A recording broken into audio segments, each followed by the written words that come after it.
નમસ્કાર વિદ્યાર્થી મિત્રો, અક્ષરમ પાઠશાલામાં તમામ વિદ્યાર્થીઓનું હાર્દિક સ્વાગત છે। ધોરણ 10 ની અંદર જે ગુજરાતીની અંદર જેમ કહીએ કે ટૂંકું ટૂંકું જે ગુજરાતીમાં 35-36 માર્ક્સનું ગુજરાતીમાં ટૂંકું 1 માર્ક્સનું પૂછાય, એમાંથી આજે આપણે જે જોડકા જોડો એ 8 માર્ક્સનું પૂછાય।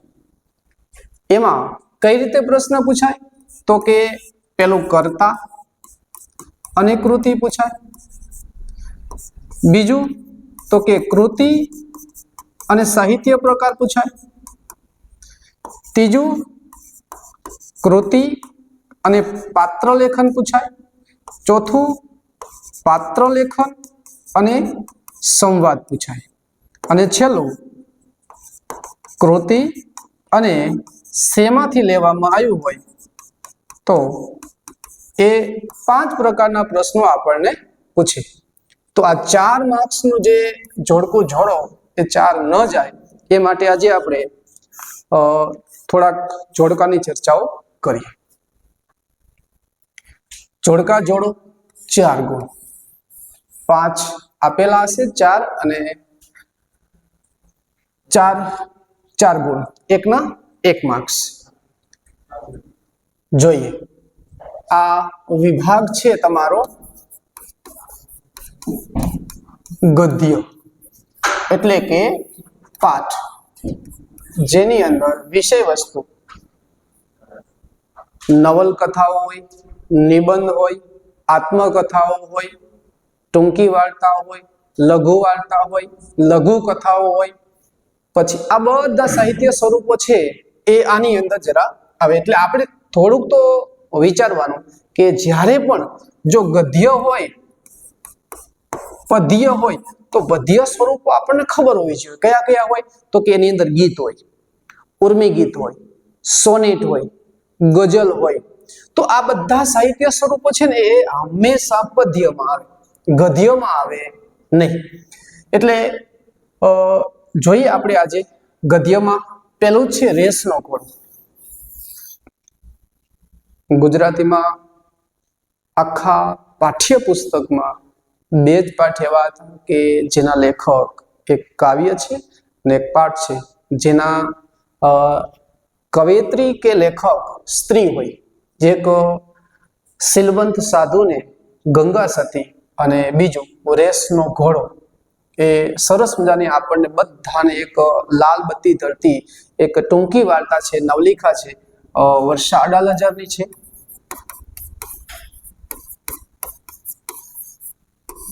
વર્ષા અડાલજાની ટૂંકી વાર્તા છે, સાહિત્ય પ્રકાર છે નવલિકા, જેની અંદર આપણે બધા જાણીએ છીએ કે વિનુ કાકા એ પોતાના બાળક સૌરવ અને અંકિતને જે ભણાવવા માટે કેટલી ગળમથલ કરે, કેટલી બધી મહેનત કરે, અને એ બાળકને છેલ્લે ડોક્ટર બનાવે, અમેરિકામાં મોકલે, અને અમેરિકાની અંદર પોતાની સાથે જાય, અને એ જ બાળકને જ્યારે એને વૃદ્ધત્વ આવે, પોતાના પિતાને એની સહારાની જરૂર હોય, ત્યારે પોતાના કામમાં એટલો બધો વ્યસ્ત થઈ જાય અને પોતાના પિતાને સમય ન આપે, ત્યારે એને મૂકી અને પાછો આવી જાય। જ્યારે એની સાથે રહેતો પડોશી રહેતો અંકિત, નીના બહેન, એ પોતાના બાળકને એની રીતે ભણવા દે અને પોતાના પરિવારને સાચવી લે। એટલે આ બધે આપણને પોતાના બાળકની પરવરિશ કેમ કરવી એ વિશે આપણને લાલ બત્તી ધરી છે કે બાળક એ રેસનો ઘોડાની જેમ દોડાય ન કરશો, એની ક્ષમતા પ્રમાણે એને નિર્ણય લેવા દો તો એ જીવનમાં ખૂબ આગળ નીકળી શકે છે। એ પાઠનું શીર્ષક જ છે અને વિષય વસ્તુ પણ રસપ્રદ છે, રેસનો ઘોડો નવલિકા છે। અને એ શેમાંથી લેવામાં આવ્યું છે તો કે કોઈ વાર થાય કે, એ આમાંથી લેવામાં આવેલું છે। પાત્ર લેખન પણ આપણે યાદ રાખશું તો કે એક નીના બહેન,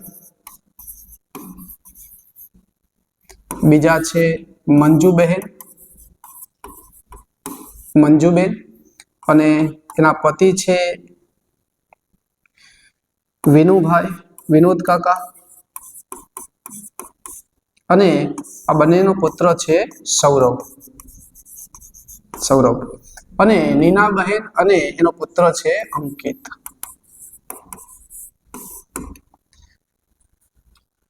ચલો, આ વિષય વસ્તુ હતી.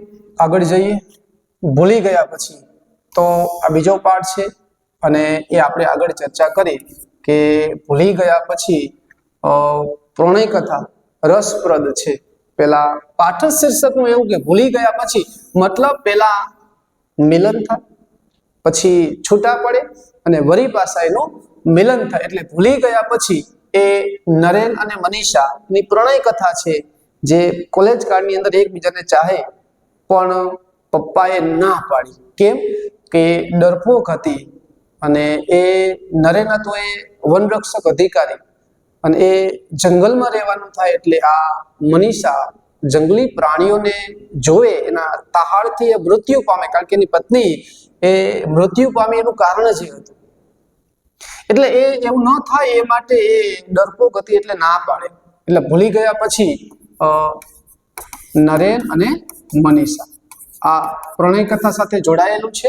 અને આબુના જંગલની અંદર એ સુરતના કોલેજ કાળની અંદર ત્યાં પર્વતારોહકની ટ્રેનિંગ માટે જાય અને ત્યાં નરેન હોય અને એની મુલાકાત ત્યાં થાય. એટલે સાહસની કથા છે અને લેખક છે એના રઘુવીર ચૌધરી બાપુપુરા અને એકાંકી છે અને ત્રીજા પુરુષમાંથી લેવામાં આવેલું.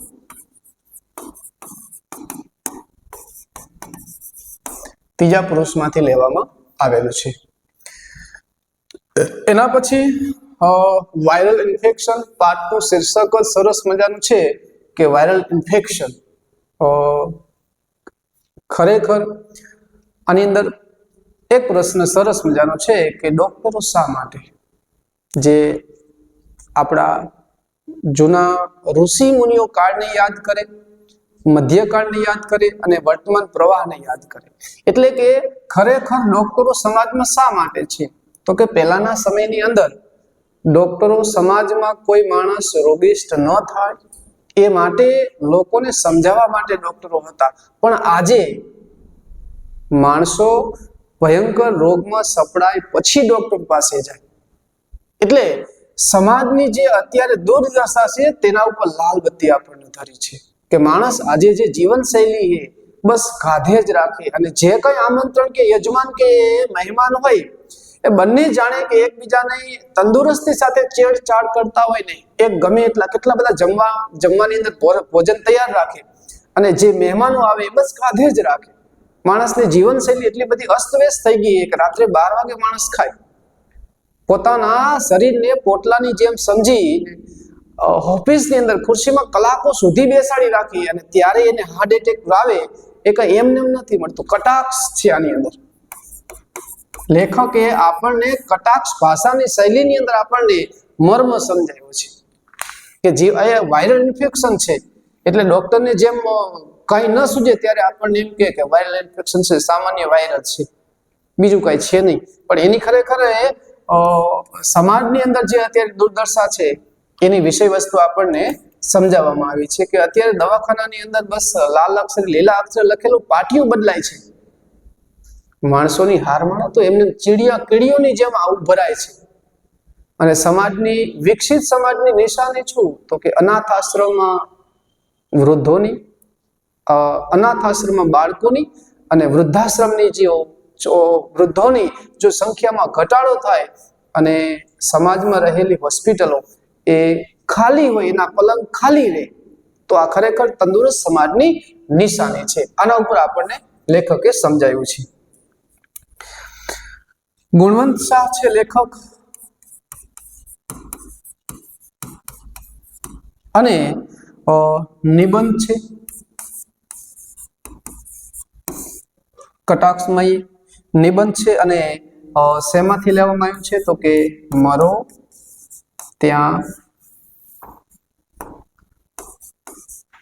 મરો ત્યાં સુધી જીવો, આ એમાંથી લેવામાં આવેલું છે, સાહિત્ય સ્વરૂપમાંથી લેવામાં આવેલું છે.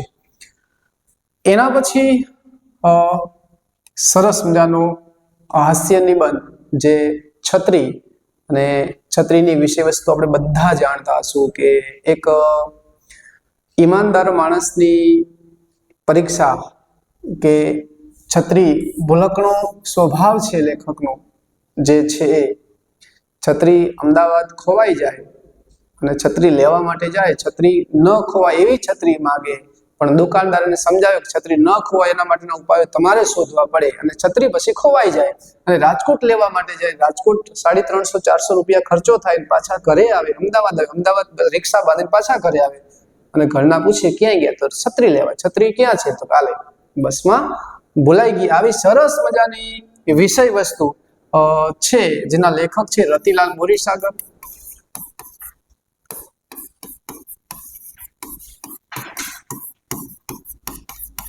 રતિલાલ બોરીસાગર છે, સાહિત્ય પ્રકાર છે હાસ્ય નિબંધ અને ઓમ હાસ્યમાંથી લેવામાં આવેલું છે. શેમાંથી? ઓમ હાસ્યમાંથી. આ એક રસપ્રદ કહાની છે, વિષય વસ્તુ, એટલે આપણે બધાને એની અંદર આપણને ઇન્ટરેસ્ટ છે. ચલો પછી ડાંગવનો અને એમાં પણ જરા યાદ રાખજો કે આની અંદર બે ઘટનાઓનું વર્ણન છે. એક છે અંકલેશ્વર, જે પોતાના મિત્રો એને ગંદકેશ્વર કહે છે. અંકલેશ્વર જે ભેખડવતી નદી હતી અને એ નદી જે પહાડોની બાજુમાં થઈ નીકળતી અને સૂર્યાસ્ત ઊંચ સ્થાને બેસીને જે જોવાનો જે માહોલ હતો એ લેખકને વારંવાર ગમતો. એ સૂર્યાસ્ત ત્યાં જોવે. અને બીજું છે ડાંગનું, ડાંગ જિલ્લાના જે જંગલો છે, મહાલ જેને કહીએ, મહાલનો મતલબ થાય જંગલ. તો આ જે ડાંગમાં સાપુતારા ને ઊંચા પર્વત ઉપર બેસીને જે આજુબાજુનું આહલાદક વાતાવરણ છે એને જોવે છે, એટલે કે સૂંગ ઉપર જાય. અને તળેટી બંનેનું વર્ણન છે. તળેટીની અંદર જે આગિયાઓ જે વૃક્ષને શણગાર્યું છે એનું વર્ણન છે. જે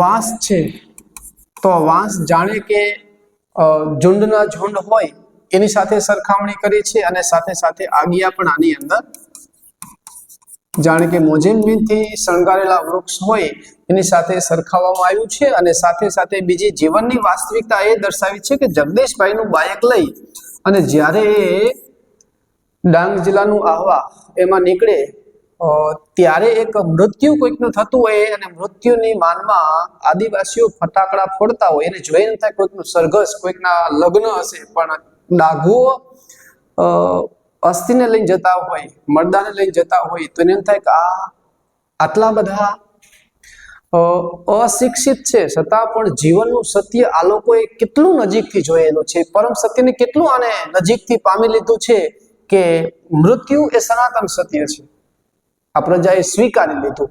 અને એ વિષય વસ્તુ સરસ મજાના ડાંગવનું અને એ પત્ર શૈલીમાં લખાયેલો છે, યાદ રાખજો. મહેન્દ્રસિંહ પરમાર છે લેખક છે, મહેન્દ્રસિંહ પરમાર એના લેખક છે. અને એ મહેન્દ્રસિંહ પરમાર છે અને પત્ર શૈલીમાં લખાયેલો છે. શેમાં લખાયેલું છે? પત્ર શૈલીમાં. અને રખડુનું કાગળમાંથી લેવામાં આવેલું છે. રખડુનો કાગળમાંથી આ પાઠ લેવામાં આવેલો છે. એટલે આની અંદર આપણને બધાને ખબર છે અંકલેશ્વર અને ડાંગ આ બે સ્થળોનું આની અંદર વર્ણન કરવામાં આવ્યું છે. પોતાના પિતાને પત્ર લખી અને વર્ણવે છે કે આ જગ્યાએ ગયો તો ત્યાં આ જાણવાનું છે. પત્ર શૈલીમાં લખાયેલો પાઠ છે. ચલો એના પછી બીજો પાઠ છે આગળ કે ચોપડાની ઇન્દ્રજાળ. જે આદિવાસી વિસ્તારની અંદર જે રાનીપુરજ કોમના જીવલો અને એ સમયની અંદર જે સાહુકારો જેને કહી શકીએ, જેની પાસે થોડીક સંપત્તિ હતી એ લોકો આ ગરીબ લોકોનું કઈ રીતે શોષણ કરતા હતા. 1750-95 નું ગણિત એ ચોપડાની ઇન્દ્રજાળ એવી બધી માયાજાળ હતી કે એક વખત કોઈ ગરીબ માણસ વ્યાજવા પૈસા લે તો એની ચંગુલમાંથી એ પેઢીઓ નીકળી જાય તો પણ એમાંથી બહાર નીકળી શકે નહીં. એટલે એનો પાત્ર લેખન છે જીવલો, આ પણ યાદ રાખજો. ચોપડાની ઇન્દ્રજાળ એના લેખક છે ચંદ્રકાંત પંડ્યા.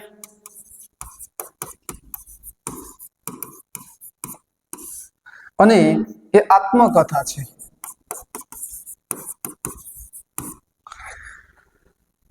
શેમાંથી લેવામાં આવ્યું છે તો કે બાનો ભીખોમાંથી. અને આમાં મુખ્ય પાત્ર છે જીવલો અને ભીખલો.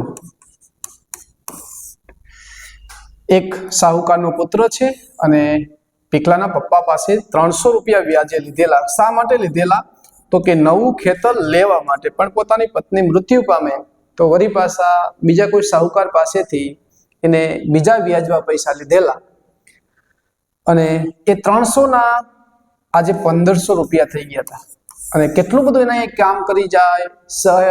સીઝન હોય તો ઋતુના ફળ, શાકભાજી, અનાજ, લાકડા કેટલું બધું આપી જાય. પણ જે દાસ કાકા, પપ્પાના મૃત્યુ પછી દાસ કાકા જે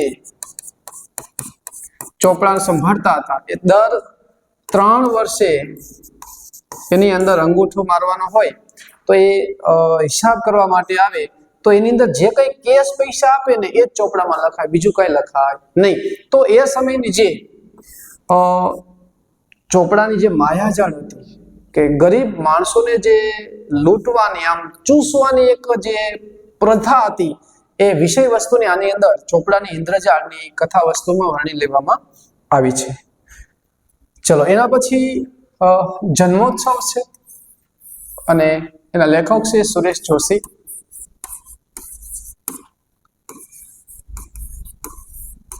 એક સાથે બે ઘટનાઓ છે, આપણે એ પણ યાદ રાખીએ. તો ગોકુળાષ્ટમ, જન્માષ્ટમીની અંદર એક સાથે બે ઘટનાઓ છે. એક કિશનનો જન્મ થાય છે. ક્યાં થાય તો કે ઝૂંપડાની અંદર. બીજી બાજુ કૃષ્ણનો જન્મ થાય છે. કોણે તો કે અસિત એ પોતાના ગામની અંદર ઇલેક્ટ્રોનિક એન્જિનિયર અમેરિકાથી ભણીને આવ્યો અને પોતાના ગામની અંદર જે રામજી મંદિરે જે ઇલેક્ટ્રોનિક કૃષ્ણનો જન્મ છે. એટલે એક સાથે બે ઘટનાઓ છે. 12 વાગ્યાથી એટલે કે 11:30 થી લઈ અને 12 વાગ્યા પછી જે ઘટનાઓ બને છે એ એક સાથે બે ઘટનાઓને મૂકવામાં આવી છે. એટલે એક બાજુ કિશનનો જન્મ છે એ કરુણ ઘટના છે અને એક બાજુ કૃષ્ણનો જન્મ છે એ આનંદમય ઘટના છે.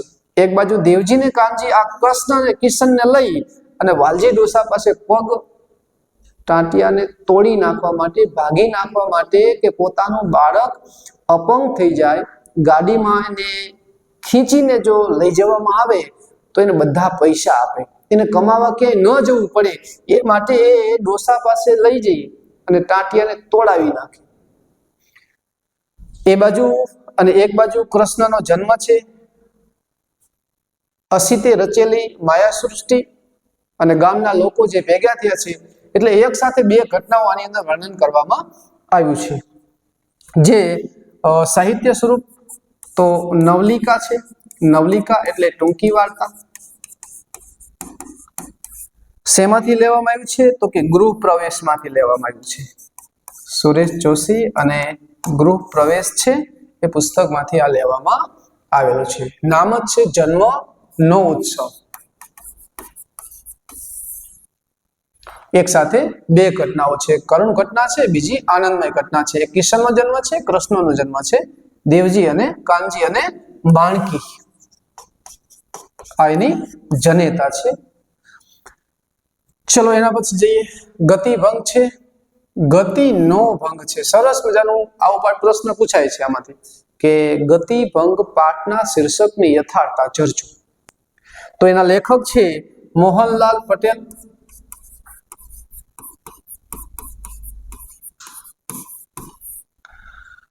અને સાહિત્ય સ્વરૂપ છે લઘુકથા. લઘુ એટલે નાની કથા છે. અને શેમાંથી લેવામાં આવ્યું છે તો કે વિકલ્પમાંથી. વિકલ્પમાંથી લેવામાં આવેલ છે.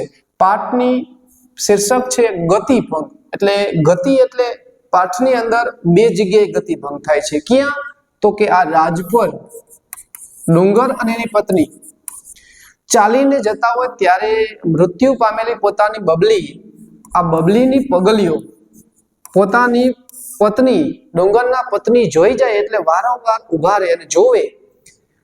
અને પછી એ ડુંગરને કે કા તમને પગલીઓ દેખાય? એ જોવો જરા ધ્યાનથી. ખેતરેથી જ્યારે આપણે જતા ને ત્યારે આપણી આગળ આગળ એ ચાલતી, આ બરાબર એની જ પગલીઓ છે, હું બરાબર ઓળખું છું.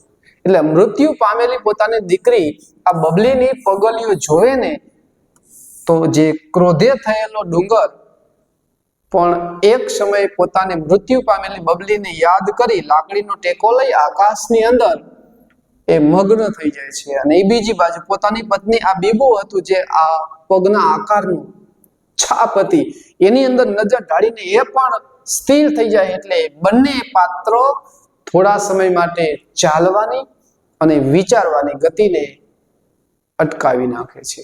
એટલે પાઠના શીર્ષકનું નામ છે ગતિભંગ. વિકલ્પમાંથી લેવામાં આવ્યું છે અને બબલી એનું પાત્ર છે. અને આપણે યાદ રાખજો વિકલ્પમાં પૂછાય છે રાજપર ગામ છે, મોહનલાલ પટેલ લઘુકથા એનું સાહિત્ય સ્વરૂપ છે. પછી સરસ મજાની વાસ્તવિક બનેલી ઘટના. ભૂખથી ભૂંડી ભીખ. ભૂખ કરતા પણ ખરેખર આ કાળુનું વાક્ય છે કે ભૂખ કરતા ખરેખર ભૂંડામાં ભૂંડી શું છે? ભીખ છે. કારણ કે ભીખ એ માણસના સુરાતનને, સ્વમાનને અને ગુમાનને બધાને ઓગાળી નાખે છે. કોણ? તો કે ભૂખ. અને એ જીવનમાં વાસ્તવિક બનેલી જે 56 દુષ્કાળ છે એમાં કાળુ અને રાજુ અને પોતાના પરિવારના સભ્યો ખાવા માટે અન્ન મળતું નથી. અને ગામમાં જે મહાજનનો મતલબ થાય મંડળ. મહાજનનો મતલબ થાય ગામમાં સજ્જન માણસો, શેઠિયાઓનું નાનકડું મંડળ હોય એ મંડળને આપણે મહાજન કહીએ. અને એમાં મુખ્ય શેઠ છે એ જમવા માટેનું આયોજન કરે. અને એની અંદર જે આ કાળું છે પોતાના ખેતરમાં જે અનાજ પકવેલું છે અને કોઈ દિવસ કોઈની સામે લાંબો હાથ નથી કર્યો એટલે એક સંકોચ અનુભવે કે ના, મારું જ અનાજ અને મારા અનાજ માટે ભીખ માંગવી એટલે હું નહીં જાઉં. પણ રાજુ કે ના, તમે આ બાળકો માટે મારી સાથે ચાલો, તમે ન માંગતા તમારા વતી હું માંગીશ. એટલે એ 56 દુષ્કાળનું વર્ણન વિષય વસ્તુ છે. ભૂખથી ભૂંડી ભીખ પન્નાલાલ પટેલ.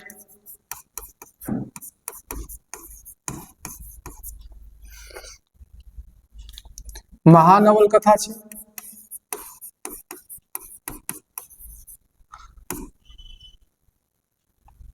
અને આપણે કહી શકીએ કે ગુજરાતી સાહિત્યમાં ચમત્કારી કવિ, ખાલી 1 થી 4 ઇંગ્લિશ મીડિયમમાં ભણેલા એવા લેખકને જ્ઞાનપીઠ એવોર્ડ મળે. અને શેમાંથી લેવામાં આવ્યું તો કે માનવીની ભવાઈમાંથી. માનવીની ભવાઈમાંથી આ લેવામાં આવેલું છે. ભૂખથી ભૂંડી ભીખ. ચલો એના પછી આગળ જઈએ. વિરલ વિભૂતિ. વિરલ એટલે આગવું, આગવું, વિશિષ્ટ, હોશિયાર, બધા કરતા અનેરું, અલગ. અને વિભૂતિ એટલે મહાન હસ્તી. કોણ? તો કે રાજચંદ્ર. રાજચંદ્ર એટલે કોણ? તો કે ગાંધીજીના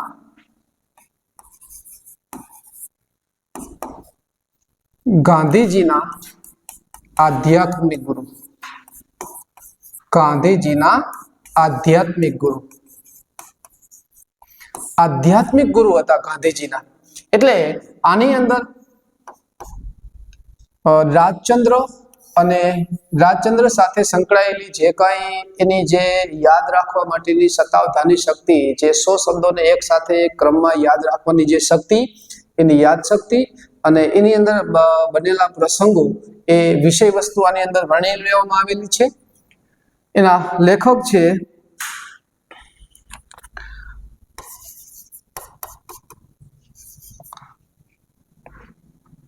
આત્મા અર્પિત અપૂર્વજી અને જીવન ચરિત્ર છે, જીવન ચરિત્ર નિબંધ છે, બીજાના જીવન વિશે લખાયેલું છે, એટલે એ જીવન ચરિત્ર છે. શેમાંથી લેવામાં આવેલું છે આપણી પાસે પાઠ્યપુસ્તકમાં નથી. એટલે રાજચંદ્ર એની પાસે રહેલી શક્તિ, બાલ્ય અવસ્થા અને પોતાના માતા અને પોતાના પિતા પાસેથી જૈન સંસ્કાર અને બૌદ્ધ સંસ્કાર, વૈષ્ણવ સંપ્રદાય અને જૈન સંપ્રદાય આ બંનેના સંસ્કરણોની ઉપર છાપ પડેલી અને પંચાણભાઈ દાદા એમની પાસેથી જે મળેલા સંસ્કારો હતા એની વિષય વસ્તુ, બાળપણનું નામ, 4 વર્ષની ઉંમરે જે એની પાસે જ્ઞાન થયેલું અને ઘણું બધું એની પાસે વારસામાં સંસ્કારો મળેલા, એટલે એની વિષય વસ્તુ ટાંકવામાં આવેલી છે. એના પછી હિમાલયમાં એક સાહસ આપણે આગળ જોયું હતું કે એના લેખક છે જવાહરલાલ નહેરુ. જવાહરલાલ નહેરુ અનુવાદ કોને કરેલું છે તો કે અનુવાદ મહાદેવભાઈ દેસાઈએ.